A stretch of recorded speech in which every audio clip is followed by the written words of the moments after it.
हिंदी पढ़ने का अभ्यास करें, हिंदी रीडिंग प्रैक्टिस करें। हिंदी की कहानी है दो ठग। तो इसको मैं धीरे धीरे करके पढ़ूंगी, आप कंप्लीट वीडियो देखें और हिंदी पढ़ना सीखें। तो चलिए शुरू करते हैं। उससे पहले एक छोटी सी रिक्वेस्ट है कि इस वीडियो को आप लाइक ज़रूर कर दें और इस चैनल सिंपल लर्निंग को सब्सक्राइब ज़रूर कर लें। तो कहानी है दो ठग। धीरे धीरे करके पढ़ूंगी, उसी तरीके से आप ध्यान से देखें किस तरीके से जो अक्षर है उसको पढ़ा जा रहा है और क्या मात्राएं लगी है और किस तरीके से मैं उसका उच्चारण कर रही हूँ। पहले एक राजा रहता था, नए कपड़े पहनने की उसकी इच्छा थी।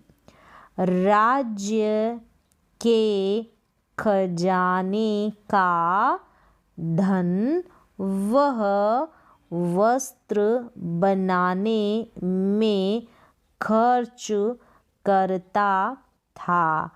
राज्य के खजाने का धन वह वस्त्र बनाने में खर्च करता था।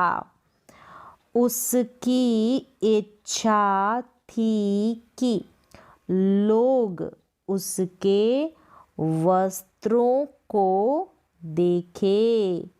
उसने अपने जीवन का अधिकांश समय कपड़े पहनने में व्यतीत किया। जिस नगर में राजा की राजधानी थी, वहाँ हमेशा भीड़ दिखाई देती थी। एक दिन दो ठग उस नगर में आए। उन्होंने घोषणा की, हम दोनों बुनकर हैं। संसार में हमारे समान कोई बुनकर नहीं है। हमारे वस्त्रों में एक विशेषता यह है कि अयोग्य तथा मूर्ख व्यक्ति उन वस्त्रों को नहीं देख सकता है।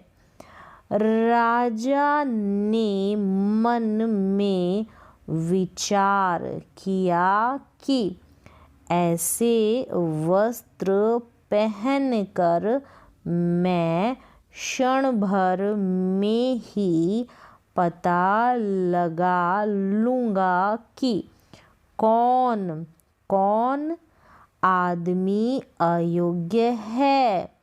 जो आदमी मूर्ख होंगे वे बुद्धिमानों से अलग दिखाई देंगे। राजा ने उन ठगों को बुलाकर वस्त्र निर्माण का आदेश दिया, धन भी दिया कि वह अपना कार्य आरंभ करे। उन धूर्तों ने केवल वस्त्र निर्माण का अभिनय किया। वे व्यर्थ ही रात दिन वस्त्र बुनने की मशीन पर हाथ पैर चलाते थे। राजा के द्वारा दिए गए रेशमी तथा सोने के सूत भी उन्होंने बेच डाले। एक बार राजा ने विचार किया कि, यहाँ पर या है, य लगाना है और आ की मात्रा, किया बनाना है इसको, किया कि जाकर देखता हूँ वे अच्छी तरह कार्य कर रहे हैं कि नहीं, परंतु मूर्ख तथा अयोग्य व्यक्ति उन वस्त्रों को नहीं देख सकता। यह देखकर राजा ने पहले एक आदमी भेजा। यह मंत्री योग्य तथा बुद्धिमान था। वृद्ध मंत्री ने उस कमरे में प्रवेश किया जहाँ दो ठग वस्त्र बुनने में लगे थे। उसने देखा कि यहाँ वस्त्र नहीं बुने जा रहे हैं, केवल वे ठग हाथ पैर चला रहे थे। ठगों ने प्रार्थना की, आस पास में आकर आप देखें। जब वह देखता है कि वहाँ कुछ नहीं था, मंत्री ने विचार किया कि मैं न तो मूर्ख हूँ न अयोग्य हूँ, वास्तविक स्थिति के मूल्यांकन का यह उचित समय नहीं है। यह विचार कर उसने कहा कि आप लोग बहुत अच्छे बुन रहे हैं, वस्तु का रंग बहुत ही आकर्षक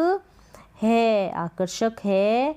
मैं ये सभी बातें राजा को बताऊंगा। ठगों ने कहा, यह जानकर हमें प्रसन्नता हो रही है। मंत्री वहाँ से निकला और राजा को सब कुछ बता दिया। ठग और अधिक रेशम और सोने के तार लेकर वस्त्र बनाने में लग गए। राजा ने फिर दूसरे मंत्री को भेजा, उसके साथ भी वही घटना घटी। उसने भी राजा के पास आकर कहा, सुंदर वस्त्र बुने जा रहे हैं, नगर के सभी लोग भी वस्त्रों की प्रशंसा कर रहे थे। राजा स्वयं भी मंत्रियों के साथ देखने वहाँ गया। वे ठग बुनकर अपना कार्य कर रहे थे। वहाँ कपड़े का एक सूत भी नहीं बुना गया था। कुछ समय पहले भेजे गए मंत्री भी वस्त्रों की प्रशंसा करने में लगे थे। राजा ने विचार किया, यहाँ कुछ भी नहीं दिखाई दे रहा है। क्या मैं अयोग्य एवं मूर्ख तो नहीं हूँ, जिस कारण मैं नहीं देख पा रहा हूँ? इससे तो मेरा अपयश ही फैलेगा। यह सोचकर राजा ने कहा, वास्तव में सुंदर वस्त्र बनाए जा रहे हैं। सभी नगर वासियों ने झूठी प्रशंसा से राजा को प्रसन्न किया। राजा ने शीघ्र ही उन्हें राजकीय बुनकर की उपाधि प्रदान की।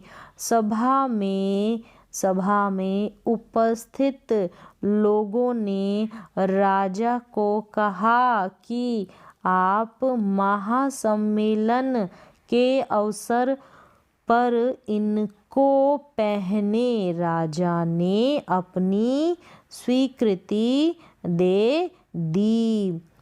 महासम्मेलन का दिन भी आया।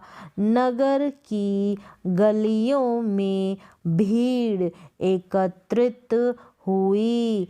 ठग वस्त्र बुनने में लग गए।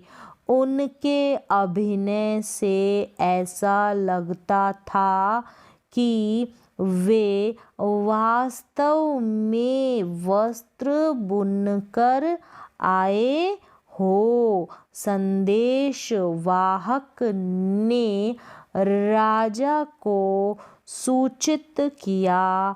उसने कहा, राजन, वस्त्र बहुत ही सुंदर है। मैंने अपनी आँखों से देखा है। बुनकरों ने कहा, आप पहने हुए वस्त्र उतारिए और नए वस्त्र पहनिए।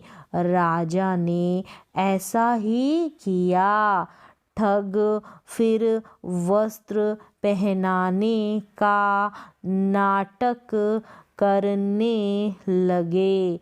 सभी लोगों ने वस्त्रों की प्रशंसा की। राजा छत्र चंवर युक्त सिंहासन पर बैठकर गलियों में निकला। जिस मार्ग से राजा निकला है, वहीं भीड़ नंगे राजा के वस्त्रों की प्रशंसा करती है, क्योंकि कोई मूर्ख अथवा अयोग्य नहीं होना चाहता। अंत में भीड़ में से निकलकर किसी बालक ने चिल्लाकर कहा, देखो देखो, नंगा राजा जा रहा है। कुछ दूसरे लोग भी कहने लगे, वास्तव में राजा नंगा है। राजा ने विचार किया, लोग ठीक ही कह रहे हैं, परंतु जो कार्य आरंभ कर दिया उसे अब पूरा करना होगा। ऐसा निश्चय करके वह भीड़ में चलता रहा। शिक्षा, यहाँ पर स्टोरी खत्म हो जाती है। शिक्षा क्या है? व्यक्ति स्वयं की बुराई नहीं देखता, बल्कि दूसरे की बुराई हमेशा देखता है। तो यहाँ पर कहानी ख़त्म है। तो इस वीडियो को फटाफट से लाइक कर दें और चैनल सिंपल लर्निंग को सब्सक्राइब कर लें।